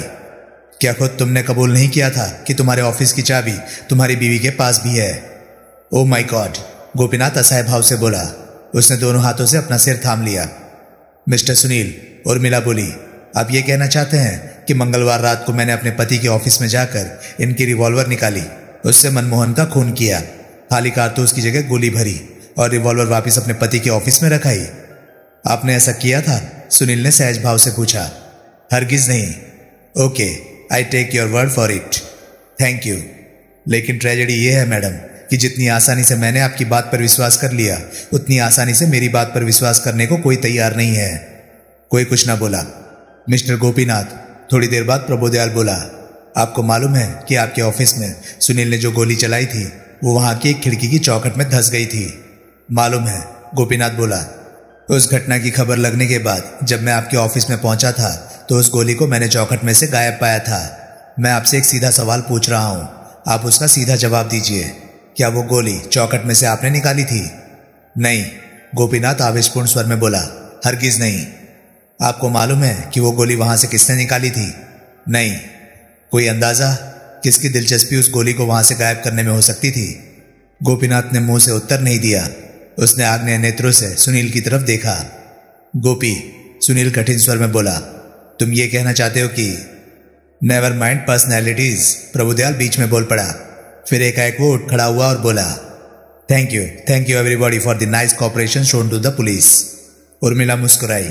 गोपीनाथ खामोश बैठा रहा। आओ, प्रभुदयाल सुनील से बोला। उसने मेज पर पड़ी रिवॉल्वर उठा ली। सुनील उसके साथ हो लिया। दोनों इमारत से बाहर निकले। सुनील बाहर आकर प्रभुदयाल बोला, सच सच बताओ, तुमने रिवॉल्वरों में कोई हेरफेर की थी? प्रभु, सुनील बड़ी संजीदगी से बोला, मैं कसम खाकर कहता हूं, मैंने रिवॉल्वरों में कोई हेराफेरी नहीं की थी। अगर मैं तुम्हारी इस बात पर विश्वास कर लूं तो मुझे गोपीनाथ की बीवी को हत्यारी मानना पड़ेगा। फिर मुझे यह भी मानना पड़ेगा कि शीला ज्ञानचंदानी हत्यारी नहीं है। शीला खुद क्या कहती है? पहले तो वो कुछ कहती थी, लेकिन अब तो वो जुबान खोलकर राजी नहीं। अब तो वो कहती है कि वो अपने बचाव के लिए ना कुछ करना चाहती है और ना कुछ कराना चाहती है। वो कहती है कि अगर हम लोग उसे हत्यारी साबित कर सकते हैं तो हम बेशक उसे फांसी पर चढ़ा दें। अब तो यही उसका पहला और आखिरी जवाब है। अब वो कोई भी कैसा भी बयान देने से सरासर इनकार कर रही है। अब तो वो ये भी नहीं कहना चाहती कि वो बेगुनाह है। कमाल है। रिपोर्टर साहब, मेरी समस्या ये है कि मेरे पास उर्मिला के खिलाफ कुछ नहीं, लेकिन शीला ज्ञानचंदानी के खिलाफ मेरे पास बहुत कुछ है। मैं कत्ल के समय घटनास्थल पर उसकी मौजूदगी निर्विवाद रूप से साबित कर सकता हूँ। फिर मर्डर वेपन मैंने उसके फ्लैट से बरामद किया है। फिर कन्हैयालाल सजनानी ने जो कुछ किया है उससे भी साफ लगता है कि वो शीला को हत्यारा समझता था। खुद तुमने चोरों की तरह होटल से भाग निकलने में उसकी मदद की थी। और इस बात से इनकार मत करना कि शीला को हत्या की रात को होटल के पिछवाड़े से तुमने लिफ्ट दी थी, क्योंकि मैं अभी तुम्हारा आमना सामना उस आदमी से करवाने जा रहा हूँ जो तुम्हारी करतूत का चश्मदीद गवाह है। जरूरत नहीं, मैं अपना ये अपराध कबूल करता हूँ कि मैंने सैसिल होटल के पिछवाड़े से शीला को लिफ्ट दी थी। तुम्हारे चश्मदीद गवाह ने जो देखा था ठीक देखा था। प्रभुदयाल ने हैरानी से सुनील की ओर देखा। जानते हो, कुछ क्षण बाद वो बोला, अगर शीला ज्ञानचंदानी पर हत्या का अपराध साबित हो गया तो अपराध में उसकी मदद करने के इल्जाम में तुम भी नप जाओगे। अगर शीला का कोई अपराध साबित हो गया तभी तो। वो तो होगा ही, देखते हैं। सुनील, एक न एक दिन तुम जरूर जेल जाओगे। आखिर बकरे की माँ कब तक खैर मनाएगी? जो होगा देखा जाएगा। सुनील, सच बताओ, तुमने गोपीनाथ के ऑफिस में खिड़की की चौखट में से गोली निकाली थी? नहीं, बाय गॉड नहीं। तुम्हें मालूम है गोली किसने निकाली है? नहीं, लेकिन उस गोली को वहां से निकालने की सबसे ज्यादा सुविधा गोपीनाथ को ही थी। अपनी बीवी के बचाव की खातिर उसने गोली वहां से निकालकर गायब कर दी हो, इस बात की पूरी संभावना है। लेकिन यह भी तो हो सकता है कि वो गोली वहां से बेटे ने नहीं, बाप ने निकाली हो। शीला को बचाने की खातिर कन्हैयालाल सजनानी पहले ही बहुत कुछ कर चुका है। जैसे गोपीनाथ अपनी बीवी की खातिर ये गोली चौखट से निकालकर गायब कर सकता है, वैसे ही उसका बाप भी तो शीला की खातिर ऐसा कर सकता है। मुझे मालूम हुआ है कि अपने बेटे के ऑफिस की चाबी उसके पास भी थी। तुम ठीक कह रहे हो, सुनील को स्वीकार करना पड़ा। मैं अभी कन्हैयालाल सजनानी को तलाश करके उससे उस चौखट वाली गोली के बारे में पूछता हूँ। जरूर पूछो। सुनील, फिलहाल मैं तुम्हें कुछ नहीं कह रहा हूँ, लेकिन मैं तुम्हें चेतावनी के तौर पर कह रहा हूँ, कहीं गायब मत हो जाना। अरे मैंने कहाँ जाना है इंस्पेक्टर साहब, मैं तो हाजिर ही हूँ। मेरा तो जीना मरना इसी शहर में है। गुड। जाने से पहले एक बात बताते जाओ। क्या? तुम्हें यह कैसे मालूम हुआ कि हत्या की रात को मैं भी मनोहर लाल से मिलने उसके स्वीट में गया था? मनोहर लाल के स्वीट में टेलीफोन के पास रखे पैड पर मैंने तुम्हारा नाम लिखा पाया था। फिर बाद में मुझे नागपाल से मालूम हुआ कि जिस आदमी ने घटनास्थल के समीप शीला को लिफ्ट दी थी उसकी गाड़ी पर ब्लास्ट का नाम लिखा था। इन दोनों बातों से जो नतीजा मैंने निकाला वो 2 + 2 4 जैसा आसान था। ओह, सुनील चिंतित स्वर में बोला। फिर प्रभुदयाल अपनी जीप पर सवार हुआ और वहां से विदा हो गया। सुनील ने रमाकांत की इम्पाला को मैजेस्टिक सर्कल पर कन्हैयालाल सजनानी के ऑफिस के सामने ले जाकर खड़ा किया। यह देखकर उसे बड़ा संतोष हुआ कि पुलिस की जीप वहां दिखाई नहीं दे रही थी। उसे भय था कि सजनानी की तलाश में प्रभुदयाल कहीं वहीं ना आया हो। यहां का रुख करने से पहले उसने ब्लास्ट के ऑफिस में फोन किया था तो रेणु ने बताया था कि मनोरमा का 2-3 बार फोन आ चुका था और उसने सुनील के लिए संदेशा छोड़ा था कि वो फौरन सजनानी के ऑफिस में पहुंचे। सुनील ऑफिस में पहुंचा। मनोरमा उसे देखते ही शांति की लंबी सांस लेकर बोली, ओ सुनील, शुक्र है तुम आ गए। क्या बात हो गई है? सुनील बोला, तुम तो बहुत घबराई हुई लग रही हो। बड़ी भयंकर बात हो गई है सुनील। मेरी तो समझ में नहीं आ रहा था कि मैं क्या करूं। मुझे ना तुम मिल रहे थे न सजनानी साहब। सजनानी यहाँ नहीं है? नहीं। हुआ क्या है? सुनील, ये देखो। उसने अपनी मेज की दराज में से एक तौलिया निकालकर सुनील के सामने रख दिया। सुनील ने देखा कि उस तौलिए पर सेसिल होटल का नाम कढ़ा हुआ था और उस पर खून के धब्बे साफ दिखाई दे रहे थे। ये तौलिया कहाँ से मिला तुम्हें? सुनील तीखे स्वर में बोला। उस सामने वाली फाइलिंग कैबिनेट में से, मनोरमा बोली। मैंने कुछ पुरानी फाइलों की तलाश में वो कैबिनेट खोली थी तो फाइलों के पीछे से ये तौलिया निकल आया था। ओह सुनील, वो तौलिया जरूर सजनानी साहब ने वहां छुपाया था। ये पुरानी फाइलों की कैबिनेट है जो अक्सर खोली नहीं जाती। उन्होंने जरूर वक्ती तौर पर तौलिया वहां छुपाया होगा, लेकिन बाद में वे इसे यहां से निकालकर कहीं फेंक देना भूल गए होंगे। हे भगवान सुनील, ये क्या गोरख धंधा है? कहीं सजनानी साहब ने तो खून नहीं किया? सुनील सोच में पड़ गया। जेल में बेचारी शीला पड़ी है, मनोरमा फिर बोली। और खून तो लगता है कि सजनानी साहब ने। तभी दरवाजा खुला और इंस्पेक्टर प्रभुदयाल ने भीतर कदम रखा। सबसे पहले उसने हैरानी से सुनील की तरफ देखा, फिर उसकी निगाह सुनील और मनोरमा के बीच में इस पर पड़े तौलिए पर पड़ी। उसके चेहरे के भावों में तुरंत परिवर्तन आया। उसने झपट कर तौलिया उठा लिया। उसने कुछ क्षण तौलिए का मुआयना किया और फिर बोला, ये तौलिया यहाँ कहाँ से आ गया? मनोरमा ने पुरानी फाइलों की कैबिनेट की तरफ संकेत कर दिया। इशारे मत करो, मुंह से बोलो, प्रभुदयाल डपट कर बोला। तौलिया उस फाइलिंग कैबिनेट में था, मनोरमा हकलाती हुई बोली। कैबिनेट में कैसे पहुंच गया ये? इसे क्या मालूम? सुनील बोला। तुम चुप रहो, मुझे कुछ नहीं मालूम, मनोरमा घबराए हुए स्वर में बोली। मैंने तो ये कैबिनेट खोली थी तो तौलिया भीतर पड़ा पाया था। कैबिनेट में तौलिया किसने रखा? मुझे नहीं मालूम। सजनानी साहब कहाँ हैं? मुझे नहीं मालूम। आज वे आए थे यहाँ? नहीं। कहीं से फोन आया था उनका? नहीं। अच्छी सेक्रेटरी हो तुम, साहब की खबर नहीं रख सकती कि वो कहाँ है? मैं उनकी रेगुलर सेक्रेटरी नहीं हूँ, मैं तो सिर्फ बुधवार से यहाँ आ रही हूँ। सजनानी की रेगुलर सेक्रेटरी कहाँ गई? सजनानी ने मंगलवार रात को उसे नौकरी से निकाल दिया था, सुनील ने बताया, ताकि उसकी करतूत की कोई शहादत न रहे। प्रभुदयाल बोला। क्या मतलब? इस तौलिए की यहाँ बरामदी साफ जाहिर कर रही है कि कत्ल सजनानी ने किया था। क्या नाम था उस सेक्रेटरी का? मंगला, सुनील बोला। मंगला? वही जो बुधवार तक तुम्हारे साथ थी जब तुम एक टैक्सी पर सवार होकर ब्लास्ट के ऑफिस तक पहुंचे थे, जिसे तुम अपनी गर्लफ्रेंड बता रहे थे और जो तुम्हें उतार कर उसी टैक्सी पर वहां से चली गई थी? वही। तुमने मुझे उसका पता भी बताया था। क्या पता था उसका? 14 कमर्शियल स्ट्रीट। और तुम्हारा क्या नाम है? प्रभुदयाल मनोरमा की तरफ आकर्षित हुआ। मनोरमा बोली।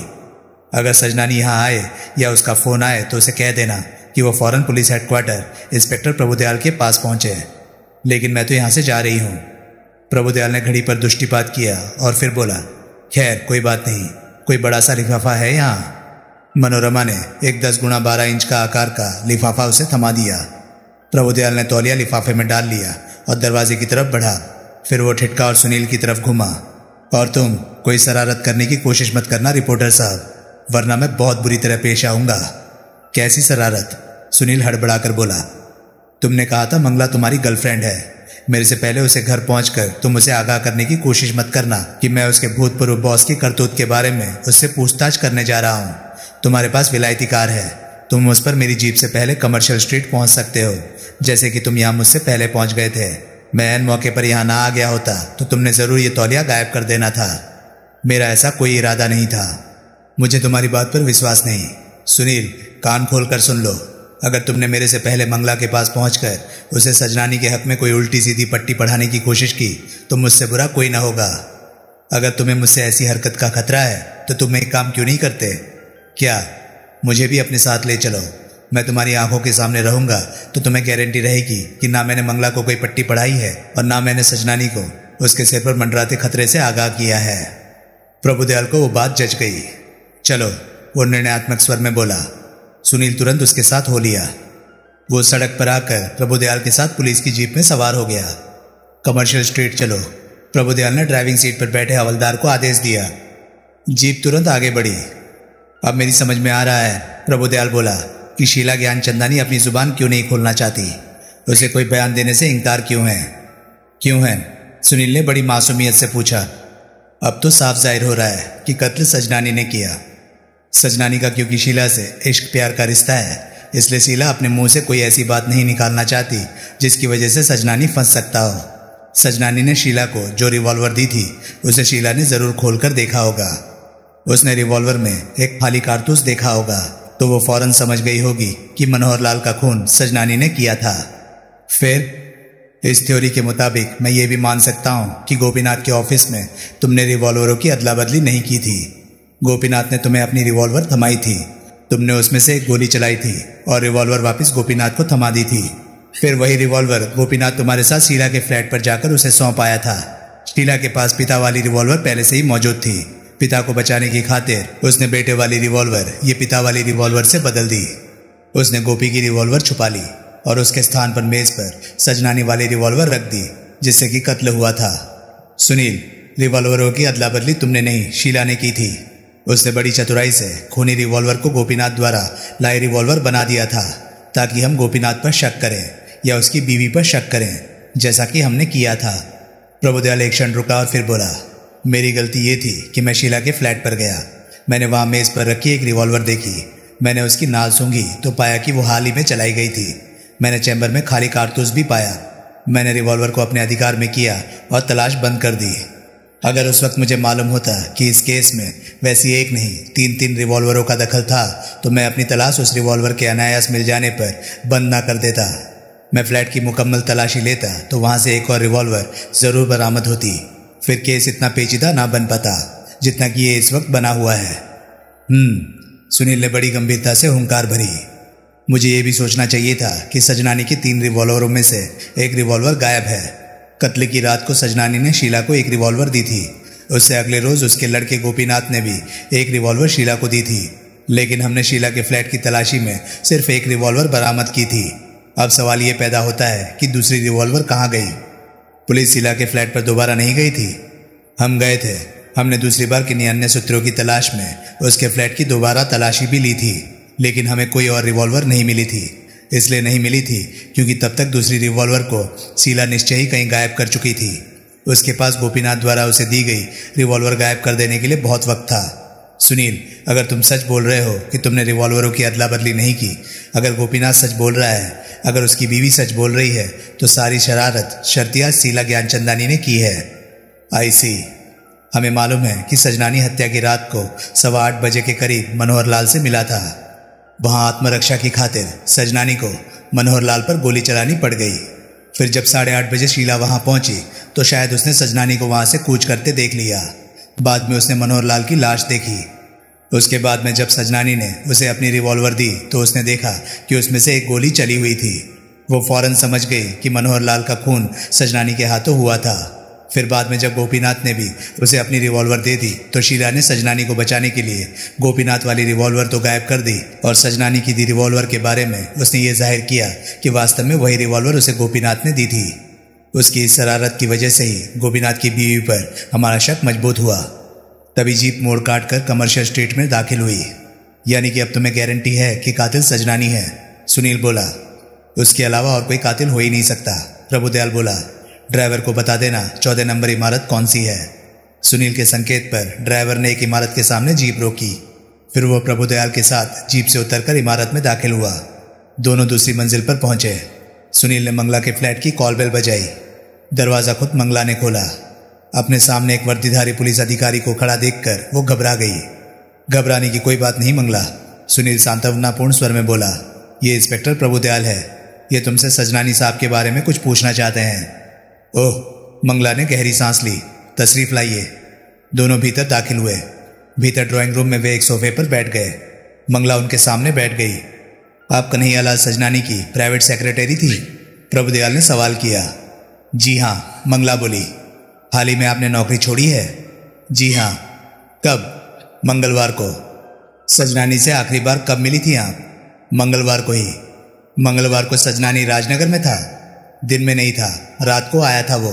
उसने विशालगढ़ से मुझे फ़ोन करके कहा था कि मैं उसके राजनगर पहुंचने तक ऑफिस में ही ठहरूं।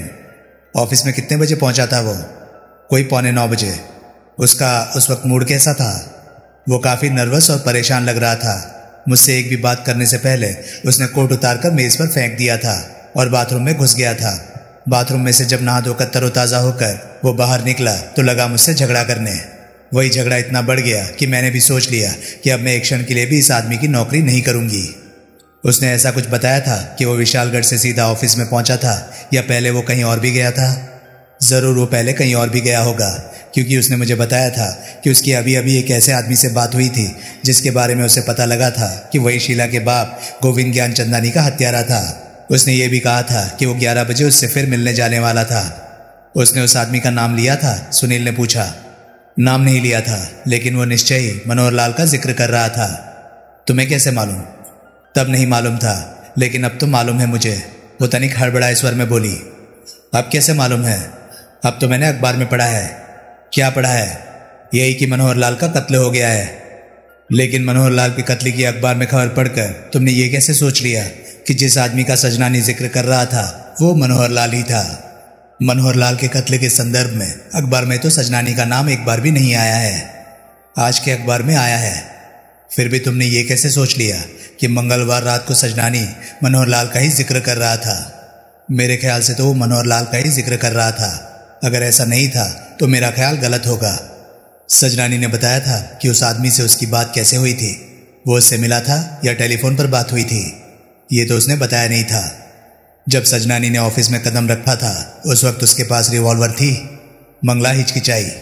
जवाब दो, प्रभुदयाल तीखे स्वर में बोला। थी, मंगला बोली।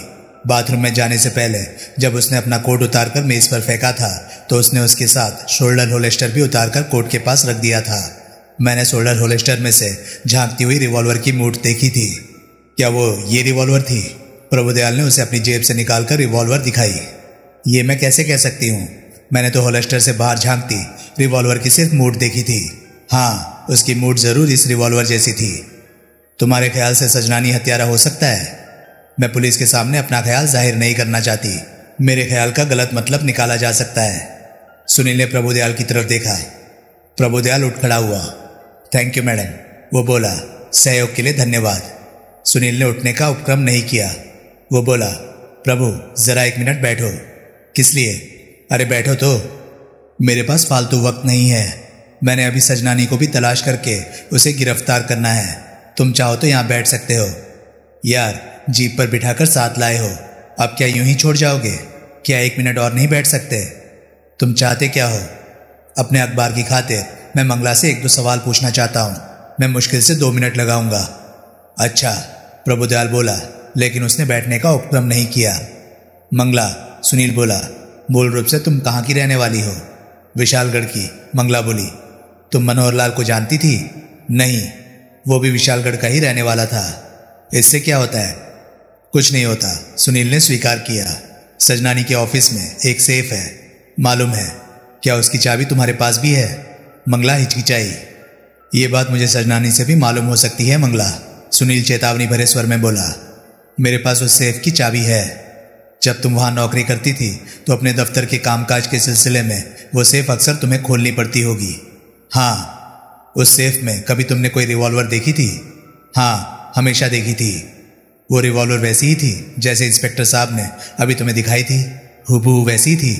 हाँ, तुम्हें मालूम है कि मैजेस्टिक सर्कल पर सजनानी के ऑफिस के पास ही एक मल्टी स्टोरी इमारत बन रही है। उस इमारत की तामीर में इस्तेमाल होने वाले सामान के बिल ऑफिस में तुम्हारे पास आते थे। तुम उन बिलों की रकमों का चेक बनाती थी और फिर उन चेकों पर सजनानी के साइन करा लेती थी। वो काम तुम्हारी सेक्रेटेरियल ड्यूटीज का एक हिस्सा था। मैं ठीक कह रहा हूँ? हाँ, लेकिन ये बात तुम कह क्यों रहे हो? क्योंकि मैं तुमसे ये जानना चाहता हूँ कि क्या ये सच नहीं है कि तुमने वोल्गा एंटरप्राइजेस नाम की एक कंपनी के हजारों रुपए के बिल के चेक सजनानी से साइन करवाए हैं, लेकिन हकीकतन ऐसी किसी कंपनी का अस्तित्व नहीं है। क्या ये सच नहीं है कि ये कंपनी बोगस है?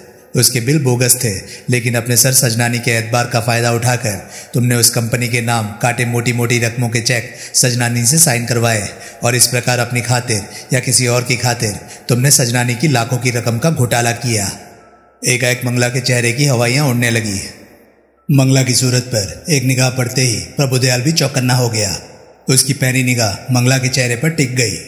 और क्या ये भी सच नहीं है, सुनील आगे बढ़ा, कि रुपए पैसे का ये तमाम घोटाला तुमने मनोहर लाल के इशारे पर किया और जब इस प्रकार गबन की हुई दौलत में मनोहर लाल ने तुम्हें मुनासिब हिस्सा नहीं दिया तो क्रोध में आकर तुमने उसका कत्ल कर दिया। मंगला के सफेद पड़ गए होंठ बोलने के उपक्रम में कागज की तरह फड़फड़ाए, लेकिन उसके मुंह से बोल ना फूटा।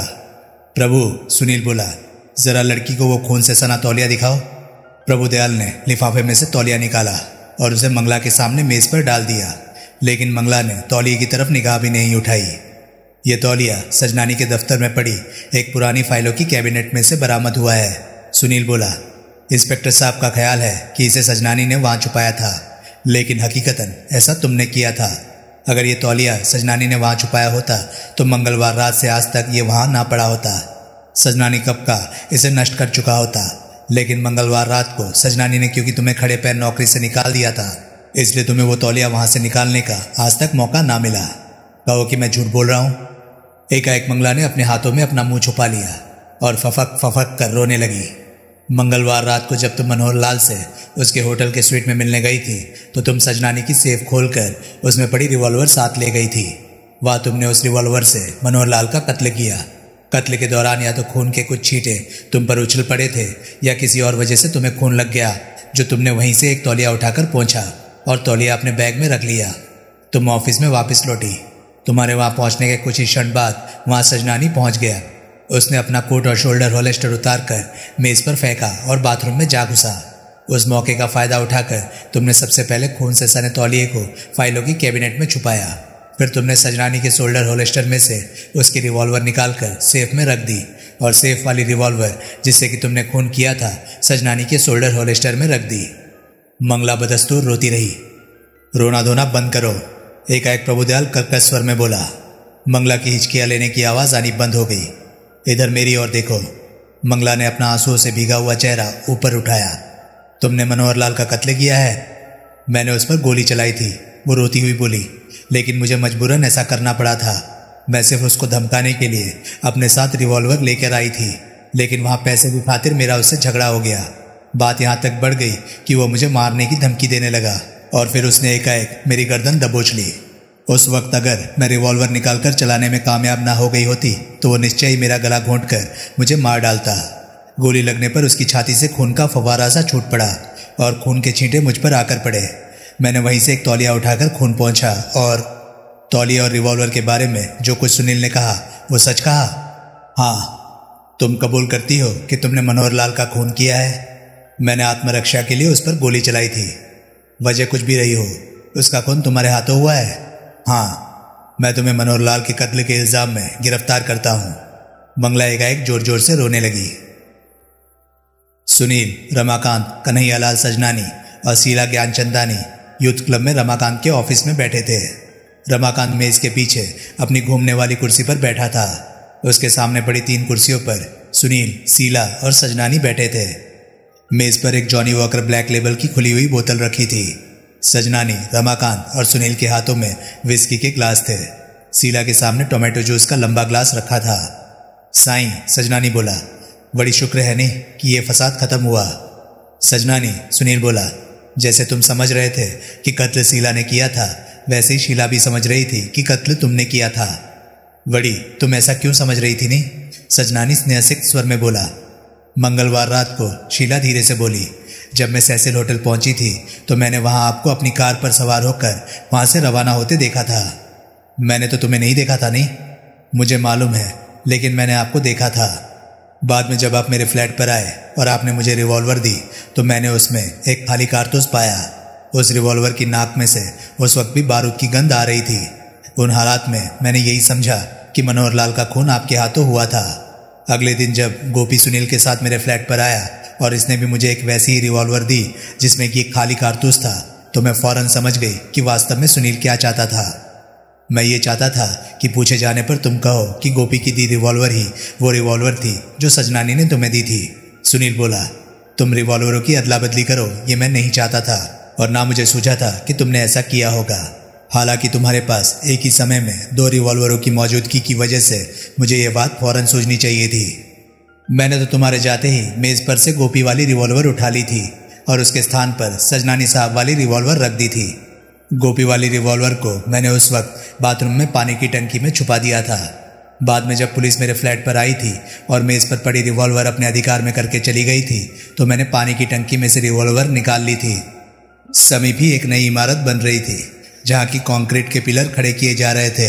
मैंने उस रिवॉल्वर को एक पिलर में सीमेंट के साथ डाल दिया था। इसलिए तुम कह रही थी कि तुमने रिवॉल्वर ऐसी जगह गायब की थी?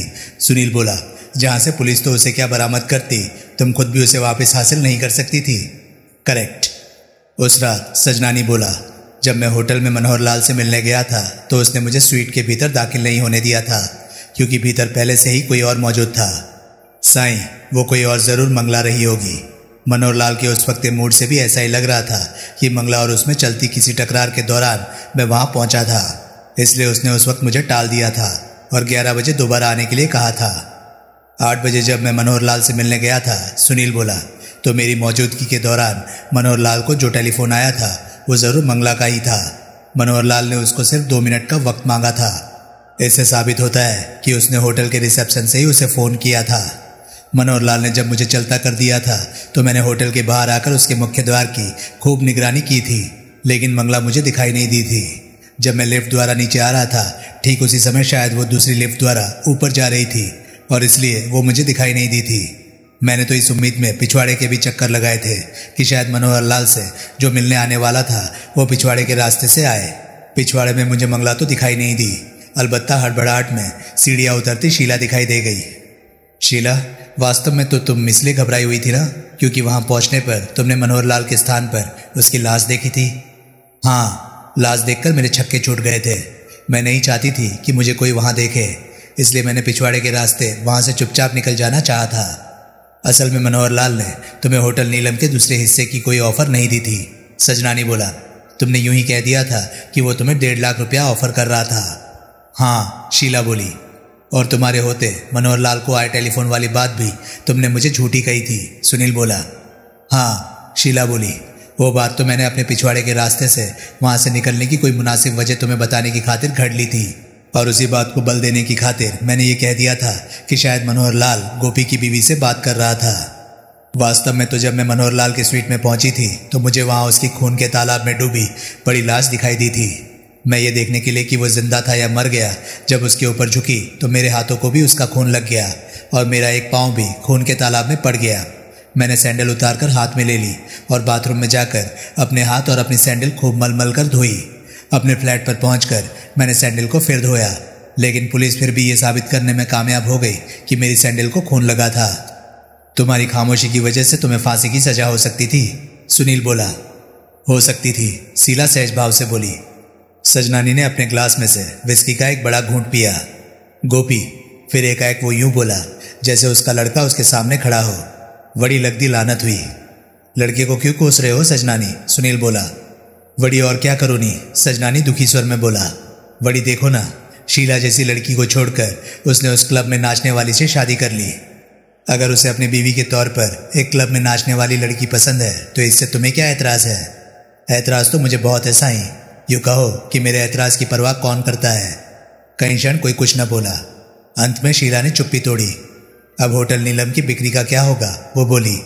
जो होगा सामने आ जाएगा, सजनानी बोला। अगर सारे फसाद की जड़ मनोहर लाल खुद था तो उसकी मौत के बाद होटल नीलम खरीदने में शायद किसी को भी दिलचस्पी ना रहे, लेकिन अगर वो किन्हीं और लोगों का प्रतिनिधि था तो कोई ना कोई फिर तुम्हारे और मेरे पास पहुंच जाएगा। लेकिन एक बात की गारंटी है। किस बात की?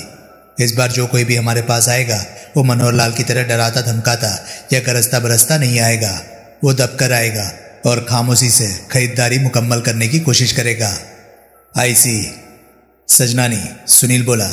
तुम्हें मालूम हो गया है ना कि वोल्गा एंटरप्राइजेस के नाम के बोगस चेक तुमसे साइन करवा कर मंगला तुम्हें लाखों की थूक लगा चुकी है। हाँ, सजनानी उदास स्वर में बोला। साईं, वो पुटड़ी तो हद से ज्यादा लानती निकली। अपनी करतूतों का फल भी तो मिल गया उसको। हाँ, वो तो है नहीं। सुनील, रमाकांत पहली बार बोला। ये अभी तक नहीं पता लग सका कि वोल्गा एंटरप्राइजेस की स्टेशनरी किस प्रिंटर ने छापी थी। अब उसका पता लगाने की जरूरत भी नहीं, सुनील बोला। मनोहर लाल की करतूतें मंगला के मुंह से सुन चुकने के बाद अब उस बात की कोई अहमियत नहीं रह गई है। मुमकिन है वो स्टेशनरी मनोहर लाल ने विशालगढ़ में छपवाई हो। रमाकांत, केस तो निपट गया, लेकिन इसकी एक बात है जो अभी भी रहस्य बनी हुई है। क्या? गोपी के ऑफिस की चौखट में से वो गोली कहाँ गायब हो गई जो मैंने वहां चलाई थी? रमाकांत के चेहरे पर एक रहस्यपूर्ण मुस्कुराहट प्रकट हुई। उसने बड़े इत्मीनान से अपने 4 मीनार के सिगरेट का एक लंबा कश लगाकर उसे एस्ट्रे में झोंका, अपने सामने रखा विस्की का ग्लास खाली किया, फिर अपने मेज के दराज में हाथ डाला। दराज में से हाथ निकालकर उसने सुनील के आगे कर दिया। सुनील ने देखा हाथ की मुट्ठी बंद थी। क्या है? वो शशंक स्वर में बोला। रमाकांत ने मुट्ठी खोली। उसकी हथेली पर एक गोली रखी थी। रमाकांत, सुनील नेत्र फैलाकर बोला, ये गोली तुमने वहां से निकाली थी? वीरवार सुबह जब मैं तुम्हारे पास आया था, रमाकांत धीरे से बोला, तो मैंने तुम्हें उस गोली की बहुत चिंता करते पाया था। तुमने ये भी कहा था कि तुम खुद गोली को वहां से निकाल लाने का हौसला नहीं कर सकते थे। तुम्हारे फ्लैट से निकलकर मैं सीधा वहां पहुंच गया था और गोली निकाल लाया था। ओह, तो इसलिए उस रोज तुम मुझे अपनी कार में लिफ्ट नहीं दे रहे थे? हाँ, मैं नहीं चाहता था कि तुम्हें मेरे इरादे की भनक तक पड़े। लेकिन तुमने गोली निकाली कैसे? किसी ने तुम्हें देखा नहीं? अगर मैं गोपी के ऑफिस में घुसता तो मुझे बहुत लोग देखते, लेकिन मैं तो पिछवाड़े की उस गली में चला गया था जहाँ की वो खिड़की खुलती थी जिसकी चौखट में गोली धसी हुई थी। मैं अपनी कार की छत पर चढ़ गया था और मैंने चाकू से चौखट को छीलकर गोली निकाल ली थी। तुमने ऐसा मेरी खातिर किया? सुनील मंत्रमुग्ध स्वर में बोला। फिर क्या हो गया? रमाकांत आंखें निकाल कर बोला, यार नहीं हो तुम, लेकिन फिर भी प्यारे हो। यारा नाल बहारा मेले मित्रा दे। सुनील का दिल भर आया। इसी बात पर रमाकांत बोतल की ओर हाथ बढ़ाता हुआ बोला, अमरीक सिंह काले बिल्ले का एक जाम और हो जाए। उस रोज ड्रिंक्स का वो दौर रात के 3 बजे तक चला। समाप्त। तो दोस्तों, ये था खाली कारतूस नॉवल का आखिरी भाग। ये उपन्यास आपको कैसा लगा प्लीज़ अपनी राय कमेंट सेक्शन में मुझे ज़रूर बताएं। और हाँ, अगर आपको मेरे वीडियोस पसंद आ रहे हैं तो प्लीज़ उन्हें लाइक कीजिए और चैनल को सब्सक्राइब कीजिए, क्योंकि मैं ऐसे कंटेंट लाता रहता हूँ। तो चलिए दोस्तों, मैं मिलता हूँ अब आपसे अगली वीडियो में। तब तक के लिए नमस्कार, गुड बाय। सेफ रहिए, खुश रहिए, मज़े करिए।